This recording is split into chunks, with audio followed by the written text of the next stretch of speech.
Good morning, students. Myself, Professor Pavan Kumar Yadav, from Department of Mechanical Engineering. Students, हमारा subject है operation research and supply chain management. मैंने पिछली videos में inventory control के basics आपको बताए थे। इस वाली वीडियोस में इन्वेंट्री से रिलेटेड जो टर्मिनोलॉजी यूज़ की जाती है हम उसके बारे में और डिस्कस करेंगे। इसमें जो कंटेंट हैं वो हैं material requirement planning, material requirement planning के ऑब्जेक्टिव्स, मटेरियल रिक्वायरमेंट प्लानिंग का procedure, lot sizing material requirement planning की, और जो टर्म्स बेसिक यूज़ हो जाती हैं इन्वेंट्री कंट्रोल सिस्टम में वो।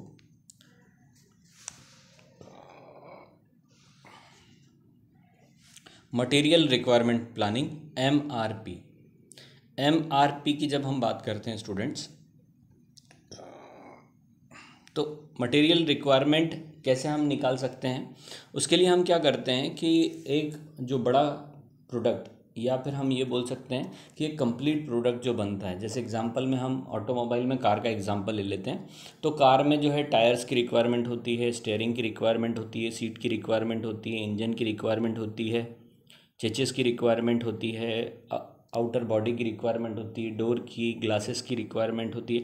इस तरह n नंबर ऑफ़ आइटम्स को जब हम असेंबल्ड करते हैं तब वो एक कंप्लीट कार के फॉर्म में आती है। तो मटेरियल रिक्वायरमेंट प्लानिंग जो होती है वो बेस्ड होती है कंप्लीट एक प्रोडक्ट पे। तो प्रोडक्ट को हम छोटे छोटे पार्ट्स में और कंपोनेंट में हम क्या करते हैं, उसको तोड़ लेते हैं या छोटे छोटे पार्ट्स में डिवाइड कर लेते हैं, ताकि उन सारे पार्ट्स की हमारे पास रिक्वायरमेंट पता चल जाए हमको कि हम अगर इतने क्वांटिटी को प्रोड्यूस करना चाहते हैं या इतनी कार मैन्युफैक्चर करना चाहते हैं, उसके लिए इस पर्टिकुलर आइटम या कंपोनेंट या पार्ट्स की इतनी क्वांटिटी की रिक्वायरमेंट हो। तो उसको कहते हैं हम बेटा मटेरियल रिक्वायरमेंट प्लानिंग। अब मटेरियल रिक्वायरमेंट प्लानिंग जो है कि मटेरियल रिक्वायरमेंट प्लानिंग के बेसिस पर हम ये डिसीजन मेकिंग करते हैं कि अब हमें मार्केट से ये परचेस करना है, इस स्टेज पर प्रोडक्शन की इस स्टेज पर हमें ये ऑर्डर करना है और मार्केट से मंगवाना है, या फिर हम खुद सेल्फ मैन्युफैक्चरिंग कर सकते हैं। अब मटेरियल रिक्वायरमेंट प्लानिंग जो है बेसिकली वो डिपेंड करती है MPS, मास्टर प्लानिंग शेड्यूलिंग पर। तो मास्टर प्लानिंग शेड्यूलिंग जो होती है वो ऑर्डर पे डिपेंडेंट होती है। तो जो ऑर्डर मिलता है फर्म को या कंपनी को कि कितनी क्वांटिटी उसको जनरेट करनी है मार्केट की डिमांड को देखते हुए, तो MPS मास्टर प्लानिंग शेड्यूलिंग जो है वो डिपेंड करती है किस पे, मार्केट की रिक्वायरमेंट पे। और इन दोनों चीज़ों से हमें क्वांटिटी पता चलती है। उस क्वांटिटी के बेसिस पर मटेरियल यानी हम कितने यानी प्रोडक्ट हम कितने बनाना चाह रहे हैं, उसके बेसिस पर हमारे पास ग्रॉस रिक्वायरमेंट मतलब मटेरियल रिक्वायरमेंट प्लानिंग करी जाती है। तो MPS जो है basically bill of material, inventory data जो हमारे पास है, ठीक, उससे इनपुट लेता है और मटेरियल रिक्वायरमेंट प्लानिंग करता है। ठीक है, इसको हम एक डायग्राम से समझते हैं और अच्छी तरीके से। MPS लिखा हुआ है, आप देख रहे हैं ऊपर, उसमें 3 एरो जो हैं जुड़े हुए हैं। उसमें एग्रीगेट प्लानिंग की बात करी गई है, फॉरकास्ट डिमांड की बात करी गई है, फर्म ऑर्डर की बात करी। तो मास्टर प्लानिंग शेड्यूलिंग की बात जब हम करते हैं तो मास्टर प्लानिंग शेड्यूलिंग मतलब पूरी की पूरी ऑर्गेनाइजेशन जो है मिलकर जब कंपोनेंट या पार्ट्स पे अलग अलग पार्ट्स पर काम कर कर एक कंप्लीट असेंबल्ड प्रोडक्ट बनाकर तैयार करती है, वो कहलाता है मास्टर प्लानिंग शेड्यूलिंग। कि भाई हमारा, जैसे हम एग्जांपल लेते हैं कि हमें पूरा का पूरा कंपोनेंट या पूरा का पूरा जो है पार्ट्स वो कंप्लीट कर कर कंप्लीट असेंबली कर कर प्रोडक्ट हमें मार्च एंड, जहाँ मास प्रोडक्शन मंथ कहलाता है, जो मार्च एंड तक हमें प्रोडक्ट डिलीवर करना है मार्केट में। एग्जांपल लेते हैं हम, तो हमने मास्टर प्रोडक्शन शेड्यूलिंग के थ्रू हमने ये पता कर लिया कि हमें मार्च एंड तक अपने 10 या 15 प्रोडक्ट मार्केट में प्रोवाइड कराने हैं। अगर हम कार की बात कर रहे हैं, जैसे एग्जांपल हम मारुति का ले लेते हैं, तो मारुति में जो है अलग अलग तरह की गाड़ियाँ बनती हैं। तो एग्जांपल ले लेते हैं हम डीजल की या पेट्रोल की, तो उसमें जैसे 2 वैरायटी हैं, एक बलिनो है, एक स्विफ्ट डिज़ायर है। ठीक है, तो बलिनो भी डीजल में है, स्विफ्ट डिज़ायर भी डीजल में है, पेट्रोल के भी दोनों वर्जन हैं। अब पेट्रोल के कितने वर्जन बनाने हैं और डीजल के कितने वर्जन बनाने हैं, पहले हमें ये पता करना पड़ेगा। तो वो हमें एमपीएस बताएगा। और एमपीएस को कैसे पता चलेगा? उसको पता चलेगा कि उसके पास ऑर्डर कितने आ रहे हैं, रिक्वायरमेंट जो मिल रही है उसको मार्केट से, उसके पास ऑर्डर कितने हैं कि उसको कितने बलिनो के पीस बनाने हैं और कितने स्विफ्ट डिज़ायर के पीस बनाने हैं, या फॉरकास्ट डिमांड कि पिछले साल हमने जो है इतने बनाए थे और इतने बिके थे, तो मार्केट में इतने की डिमांड जनरेट होगी, जिसके बेसिस पर हमें इतने प्रोडक्ट जो है फेस्टिवल के टाइम पर या इतने प्रोडक्ट जो है पर्टिकुलर ओकेजन के टाइम पर अवेलेबल अगर होंगे मार्केट में, तब हम उसे सेल आउट कर पाएंगे। और एग्रीगेट प्लानिंग मतलब हमारे पास इतना मटेरियल है, इतनी मैन पावर है, हमारी ओवरऑल कैपेसिटी इतनी है प्रोडक्शन की, इसके बेसिस पर हमें इतना प्रोड्यूस करना ही है ताकि हम अपने रिसोर्सेज का ऑप्टिमम यूटिलाइजेशन कर सकें। ओके, तो ये एमपीएस जो है, इसके बेसिस पर हमको पता चल जाता है कि हमें कितने प्रोडक्ट जनरेट करने हैं और कितने ड्यूरेशन में करने हैं। अब इसको हम जैसे मार्च में हमने बोला कि हमें बलिनो के जो है 25 पीस चाहिए, मतलब बलिनो कार के 25 क्वांटिटी चाहिए, और स्विफ्ट जो है हमारी मारुति की, उसके जो है 50 पीस चाहिए। तो 50 इसके और 25 इसके, तो टोटल 75 जो है पीसेस हमें चाहिए कार्स के। अब 75 पीसेस को हम क्या करते हैं, एमपीएस में अलग अलग पार्ट में बांट देते हैं कि जनवरी में हम इसका प्रोडक्शन कर रहे हैं, फरवरी में उसका कर रहे हैं, और मार्च एंड तक हमने दोनों के मिलाकर जो बच गए हैं उतने कर दिए हैं। मतलब ये है कि हम सिर्फ एक ही पे काम नहीं करेंगे। अगर बलिनो बना रहे हैं तो सिर्फ बलिनो ही बना दी हमने, स्विफ्ट बनाई नहीं, ऐसा नहीं है। तो एमपीएस जो है हमें ये देता है कि किस टाइम पीरियड में क्या जनरेट होगा, उसकी रिक्वायरमेंट क्या होगी और कैसे उसको बनाया जाएगा, ताकि नेट रिक्वायरमेंट जो है, जो मार्केट की रिक्वायरमेंट या डिमांड है, उसको हम फुलफिल कर सकें। ये मास्टर प्रोडक्शन शेड्यूलिंग के अंतर्गत आता है। अब इससे हमें जो डेटा मिलता है उससे हम एमआरपी करते हैं, material requirement planning. Material requirement planning का बेस क्या होता है? एक तो हमें मिल गया एमपीएस से डेटा कि हमको कितनी क्वांटिटी बनानी है। दूसरा कि जो हमारा इन हाउस इन्वेंट्री है या स्टोर जो है हमारी ऑर्गेनाइजेशन के अंदर, जहाँ प्रोडक्शन ऑर्गेनाइजेशन है, ठीक है, तो वहाँ की जो इन्वेंट्री कंट्रोल है, जहाँ पर इन्वेंट्री रखी हुई है स्टोर में, वहाँ से हम उसका स्टेटस देखते हैं कि हमारे पास कितना इन हैंड मटेरियल अभी अवेलेबल है। अगर हम गाड़ी को मैन्युफैक्चर कर रहे हैं तो इन हैंड हमारे पास कितना मटेरियल है और कितना हमें मंगाना पड़ेगा, ताकि हमारी जो है प्रोडक्शन जो है वो सफ़र ना कर सके। अगर सफ़र हो रहा है, इसका मतलब हमारे रिसोर्सेज का यूटिलाइजेशन नहीं हो पा रहा है, तो ओवरऑल कॉस्ट प्रोडक्ट की बढ़ जाएगी।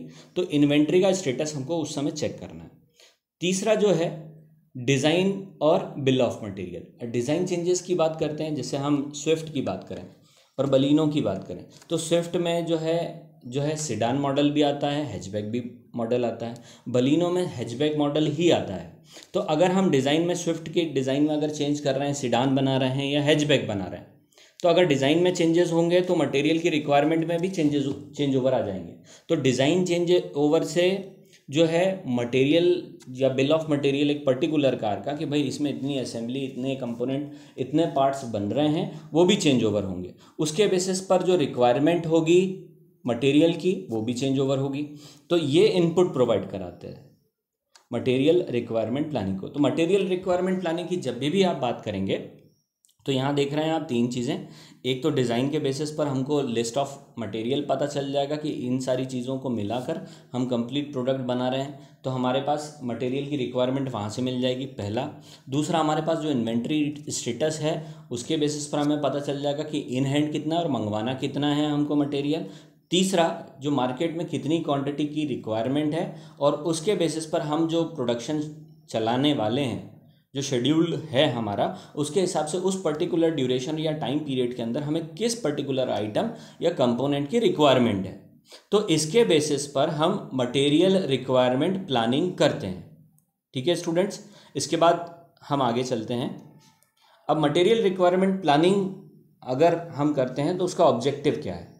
पहला ऑब्जेक्टिव तो ये है कि हम ये मानते हैं कि अगर इन्वेंट्री एक्सेस होती है तो प्रॉब्लम क्रिएट होती है, कम होगी तो प्रोडक्शन में भी प्रॉब्लम होगी। तो कम भी नहीं होनी चाहिए, ज़्यादा भी नहीं होनी चाहिए। लेकिन इन्वेंट्री अगर रिडक्शन कर सकते हैं हम, यानी वो इन्वेंट्री या इकोनॉमिकल ऑर्डर हम क्वांटिटी रख सकते हैं जिससे प्रोडक्शन में भी प्रॉब्लम ना हो और हमारा बहुत सारा कैपिटल भी उसमें इंगेज्ड ना हो। तो ये एक जो है इन्वेंट्री का रिडक्शन, ये एक पहला प्राइम ऑब्जेक्टिव होता है।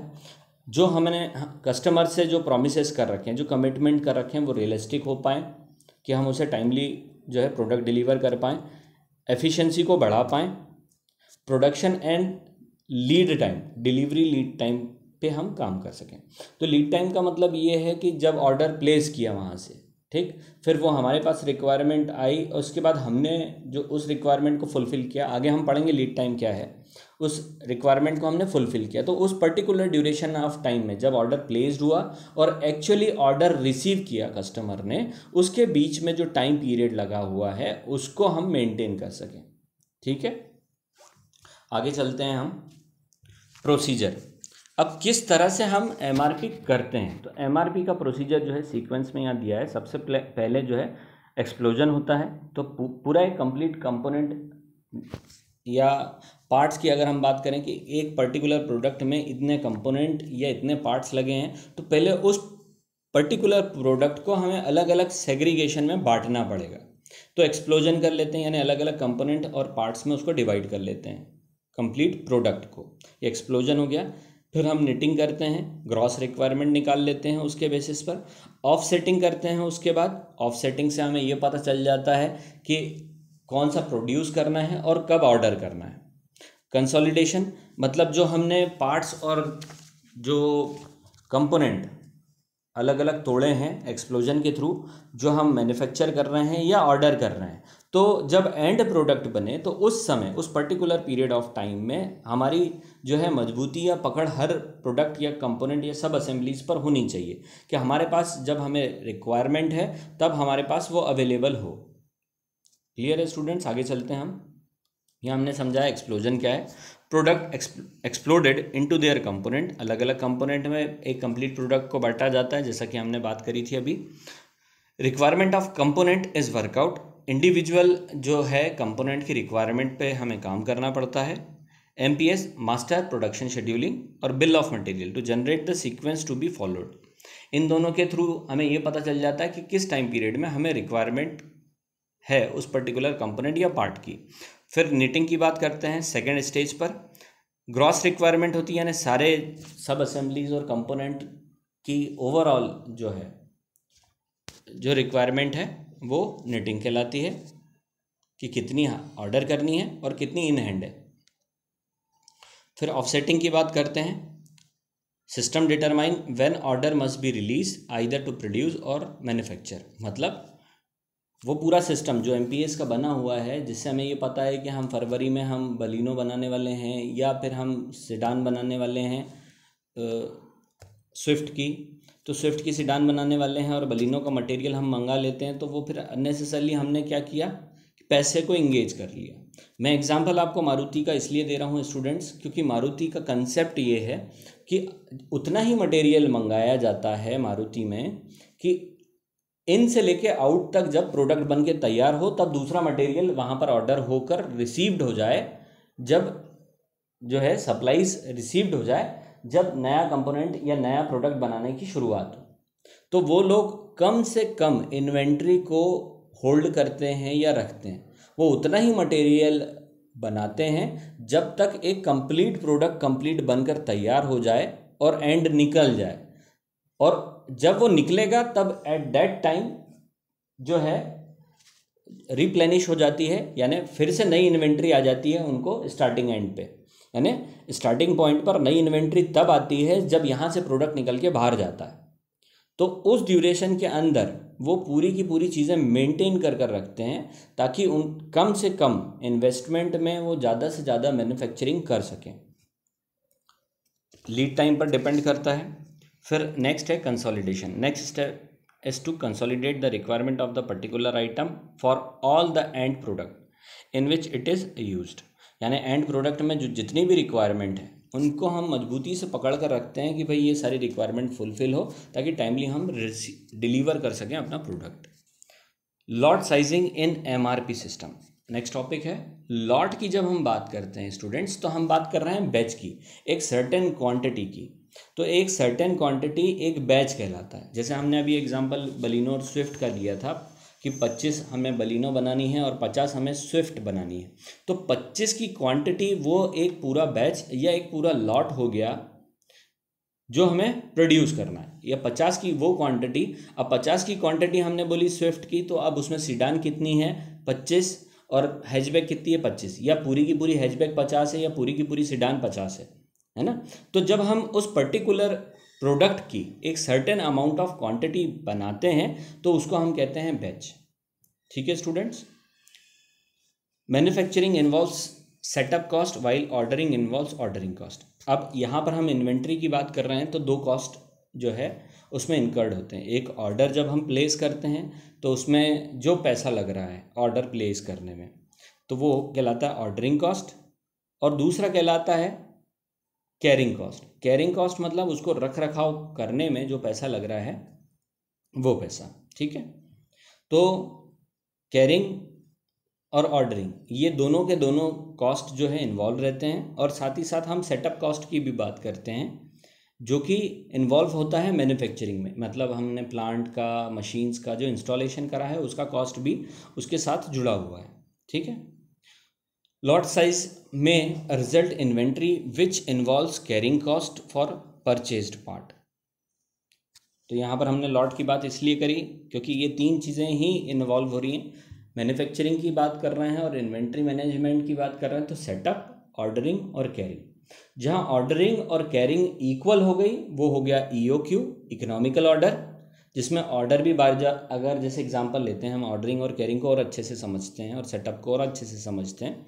अगर हम एक ही चीज़ को 4 बार खरीदने जाएंगे तो हमारा टाइम और पैसा वेस्ट होगा। जैसे मैंने पिछली वीडियो में आपको एग्जांपल दिया था ऑर्डरिंग कॉस्ट का और कैरिंग कॉस्ट का। तो ऑर्डरिंग यानी अगर हमें रिक्वायरमेंट है शक्कर की एक दिन में 1 किलो, है ना, और महीने में हम 5 किलो ले रहे हैं, एक दिन में 1 किलो ले रहे हैं, महीने में हम 30 किलो ले रहे हैं, तो एक बार में अगर हम 30 किलो लेकर आते हैं कहीं से, तो एक बार हम गए, वो टाइम हमने स्पेंड किया, वहाँ से लेकर आ गए हम 30 किलो, ज़्यादा बड़ी क्वांटिटी नहीं है तो उसको रखने में भी दिक्कत नहीं आएगी। ठीक है ना, और हमने एक महीने में हमने उसका यूटिलाइजेशन कर लिया, तो उसमें ऑर्डरिंग एक बार लगी। लेकिन अगर हम डेली खरीद कर 1 किलो ला रहे हैं, तो 1 किलो अगर हम डेली खरीद कर ला रहे हैं तो उसमें जो कॉस्ट लगेगी, रोज़ जाना, पेट्रोल का खर्चा, फिर लेकर आना और प्राइस का फ्लक्चुएशन होना, तो वो एक एग्जांपल दिया था मैंने। कैरिंग कॉस्ट का मतलब ये कि 30 किलो शक्कर हम लाए, बरसात का सीज़न है या ठंड का सीज़न है और वो शक्कर ख़राब हो जाती है, ठीक है ना, या फिर जो है ज़्यादा क्वांटिटी के कारण जो है नीचे वाला हिस्सा जो है ख़राब हो जाता है 2 किलो शक्कर का, तो हमारी वो 2 किलो का नुकसान हो गया 30 किलो में से, तो 28 किलो हमारे पास रिसीव्ड हुई, उस हिसाब से 2 किलो जो है नीचे जम गई शक्कर, तो वो कहलाएगा कैरिंग कॉस्ट। तो ऑर्डरिंग कैरिंग कॉस्ट जो है वो मटेरियल पर लगेगा और सेटअप कॉस्ट मैन्युफैक्चरिंग फर्म पे लगेगा। इसके बेसिस पर हम लॉट की साइज़, मतलब एक बैच में हम कितना प्रोड्यूस करें, ये डिसाइड करते हैं। ठीक, इसके लिए अब हम बात करते हैं या फिर हम कितना खरीदें इन्वेंट्री को, है ना। तो यूज़ मेथड इसमें कौन सा है, LFL, lot for lot, LTC, least total cost, EOQ, economical order cost, LUC, least unit cost. तो जो हम इन्वेंट्री लेकर आ रहे हैं, लॉट फॉर लॉट मतलब एक पर्टिकुलर लॉट में, जैसे बलिनो के हमें 25 आइटम बनाने हैं, उस पर्टिकुलर लॉट में कितनी इन्वेंट्री लगेगी। ठीक, least total cost, least total cost का मतलब बलिनो और स्विफ्ट दोनों हम बना रहे हैं, 75 आइटम्स बनाने हैं हमको, तो टोटल कॉस्ट हमारा जो है दोनों आइटम्स को खरीदने में कितना लग रहा है। इकोनॉमिकल ऑर्डर क्वांटिटी यानी ऑर्डरिंग कॉस्ट और कैरिंग कॉस्ट दोनों इक्विवेलेंट हो, मतलब ऑर्डर कॉस्ट भी ज़्यादा ना लगे, कैरिंग कॉस्ट भी ज़्यादा ना लगे, तो वो क्वांटिटी हमें लेनी है मार्केट से। लीस्ट यूनिट कॉस्ट मतलब मैंने जैसे अभी एग्जांपल दिया था कि एक पर्टिकुलर आइटम को बाहर या एक कार को बाहर निकालने में टोटल कितनी इन्वेंट्री लग रही है एक पर्टिकुलर प्रोडक्ट को बनाने में।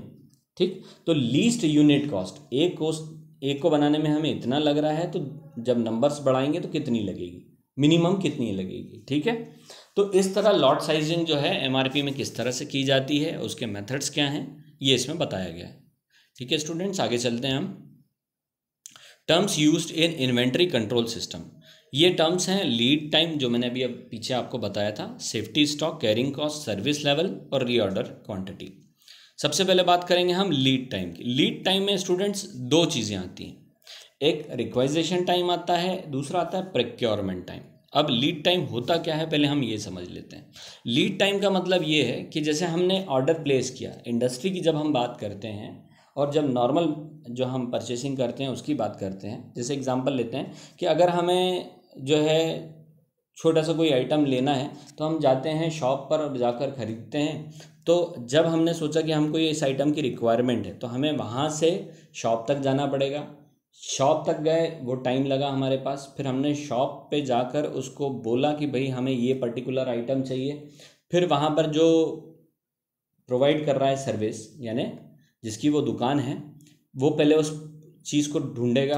अगर उसके पास 4 लोग और खड़े हुए हैं तो वो आपके नंबर पर आपसे बात करेगा, पहले उनको सर्विस देगा, फिर आपकी रिक्वायरमेंट लेगा, लेने के बाद फिर ढूंढेगा उस आइटम को, फिर वो आपको देगा।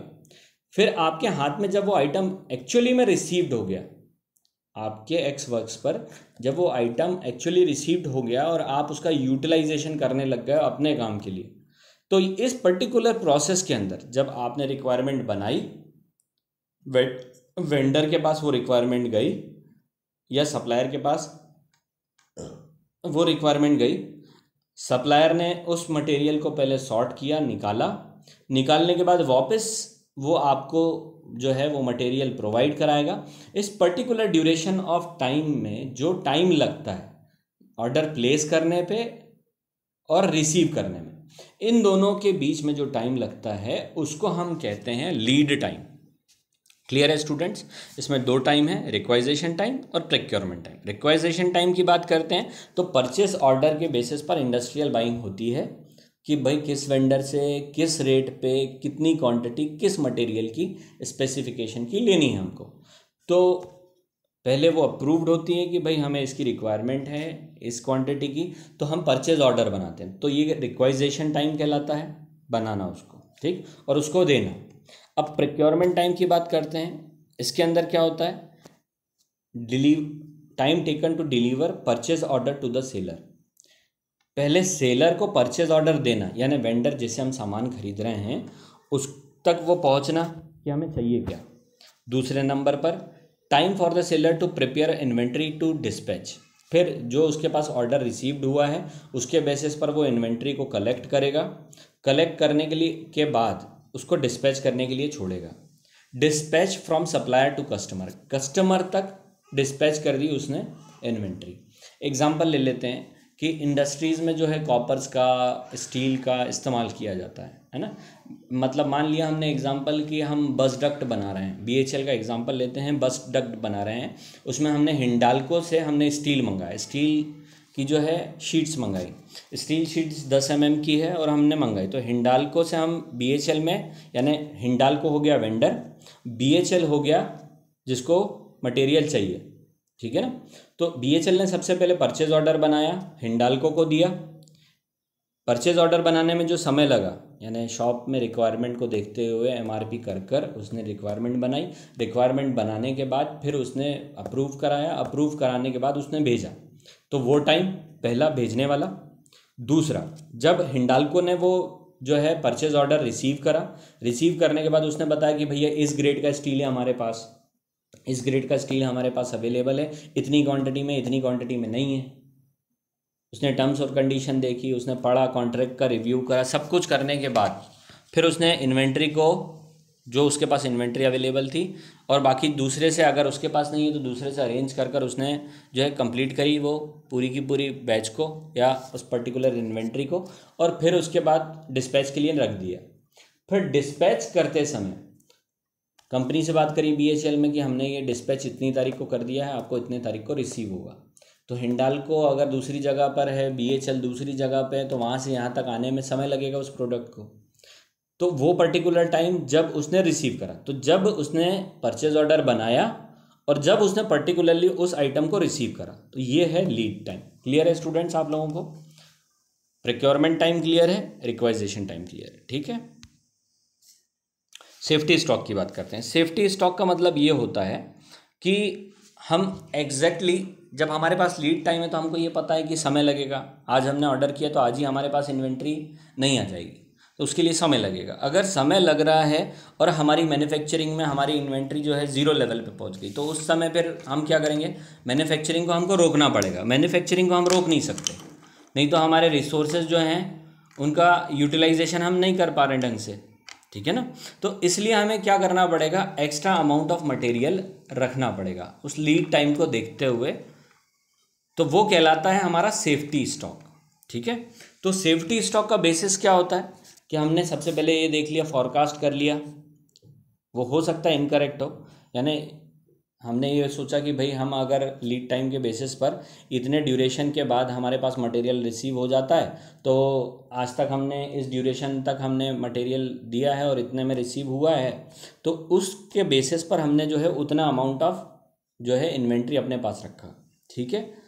और कभी कभी ये भी हो जाता है कि हमने ऑर्डर प्लेस करा, सप्लायर देने में जो है इनकेपेबल है और उसने लेट कर दिया, और उसके बाद हमारे पास मटेरियल उस टाइम तक नहीं हुआ रिसीव जब तक होना था। तो अगर हमारे पास सेफ्टी स्टॉक उस बेसिस पर नहीं रखा हुआ है तो हमारा प्रोडक्शन जो है हेल्ड हो जाएगा, रुक जाएगा, ठीक है। तो safety stock basically smooth working of manufacturing process, जो प्रोडक्शन सिस्टम है उसको स्मूथ बनाने के लिए, ताकि हमारी इन्वेंट्री फ्रेश इन्वेंट्री से भर जाए। उस ड्यूरेशन के बीच में जो स्टॉक यूज़ किया जाता है या जो इन्वेंट्री यूज़ की जाती है वो कहलाती है सेफ्टी स्टॉक।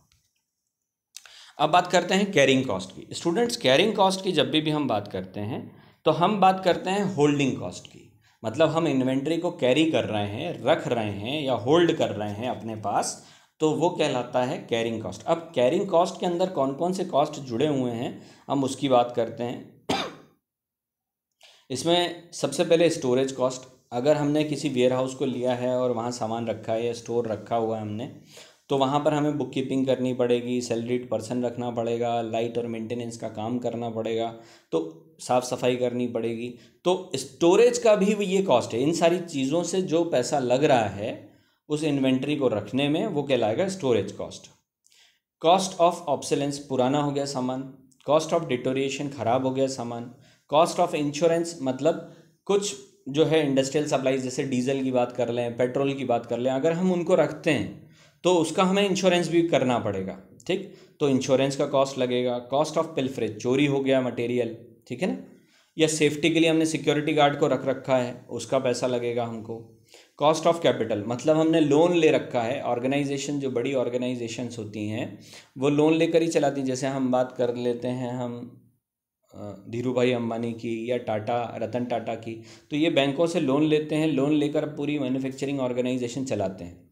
तो जब वो पैसा जो इन्वेंट्री में इंगेज्ड है तो उस पर भी हम इंटरेस्ट पे कर रहे हैं, तो वो इंटरेस्ट लॉस्ट ऑन कैपिटल, यानी कैपिटल पे जो इंटरेस्ट लग रहा है, जो इन्वेंट्री में खर्चा किया गया है, जो एक्सपेंसेस इन्वेंट्री को के लिए किए गए हैं, उसका पैसा भी लग रहा है। स्पेशल टैक्स जो है कुछ पर्टिकुलर आइटम को स्टोर करने में लगते हैं, उसका पैसा, जैसे अभी हमने पेट्रोल और डीजल की बात करी, ठीक है।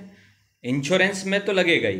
अगर हमने किसी चीज़ का इंश्योरेंस कराया कि इस पर्टिकुलर चीज़ का अगर इंश्योरेंस नहीं कराते हैं और अगर वो चोरी हो गई, 2 करोड़ का अगर वो कंपोनेंट या प्रोडक्ट था, तो फिर हमें प्रॉब्लम क्रिएट हो जाएगी, है ना। उसी तरह कुछ ऐसे स्टोरेज करने के लिए, ऐसे कुछ आइटम्स जिनको स्टोर करने के लिए, जैसे गैसेस हो गए, लिक्विड पेट्रोलियम हो गया, तो इनके लिए जो है स्पेशल टैक्सेस भी देने पड़ते हैं गवर्नमेंट ऑफ इंडिया को, ठीक है ना।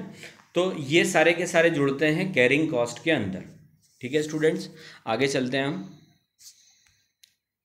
सर्विस लेवल की बात करें, 1 माइनस ऊपर और नीचे, यानी holding cost multiply by order quantity, storage cost multiplied by annual demand, ठीक है ना।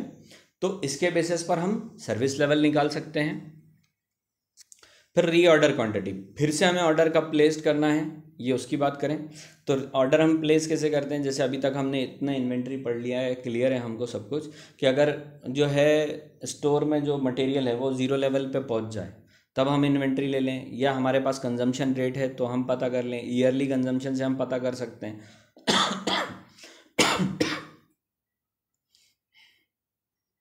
या फिर इस बेसिस पर भी हम क्वांटिटी मंगा सकते हैं कि कैरिंग और ऑर्डरिंग कॉस्ट इक्विवेलेंट हो। ठीक, तो ये कहलाती है रीऑर्डर क्वांटिटी। क्लियर है स्टूडेंट्स? आगे चलते हैं हम। Thank you for watching my video. Thank you very much.